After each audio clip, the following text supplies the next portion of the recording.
शरफ फिरोज मां खे ख़बर ॾींदा हलूं। डिस्ट्रिक्ट रिपोर्टर मोहम्मद हसन सूमरो जी रिपोर्ट मुताबिक़ ठारू शाह में कर्ज़ जा पैसा घुरण तां बाअसरनि जो पोरियत मथां हमिलो, अगवा जी कोशिश। ठारू शाह वार्ड नंबर 2 जो रहवासी वकार मेमण मीडिया आॾो दाहींदे ॿुधायो त मां मोबाइलनि जो कारोबार कंदो आहियां। मां मुदस्सिर मेमण खे जंहिंजो शहर में दुकान हो उनखे मूं 34 मोबाइल वठी ॾिनियूं, जिन जी रक़म 10,19,000 आहे। जॾहिं मां पैसा घुरण वञा थो, मूंखे मुदस्सिर मेमण उन जी माउ जेका बाअसर हुजण जे करे मूंखे मारण जूं धमकियूं ॾिए थी। जॾहिं त राति देर सां मुदस्सिर ऐं संदसि भाउ शाहजहान बि ॿ नामालूम माण्हू घुराए मूंखे मुंहिंजे घर जे ॿाहिरां घुराए अगवा करण जी कोशिश कई।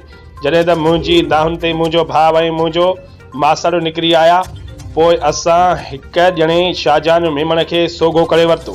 जॾहिं त 3 ॼणा भॼी वञण में कामयाब थी विया। शाहजहान मेमण खे पकड़े असां ठारू शाह थाणे हवाले कयो ऐं उन ख़िलाफ़ NC दाख़िल कराई। पुलिस बाअसरनि जी वंगार वहंदे शाहजहान मेमण खे बि आज़ाद करे छॾियो।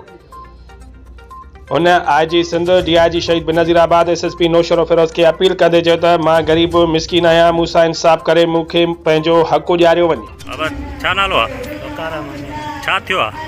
मुंहिंजा कारोबार आहे मोबाइल जो 10,19,000 पैसा घुरण जो माल मारण जी धमकियूं थो हुजे।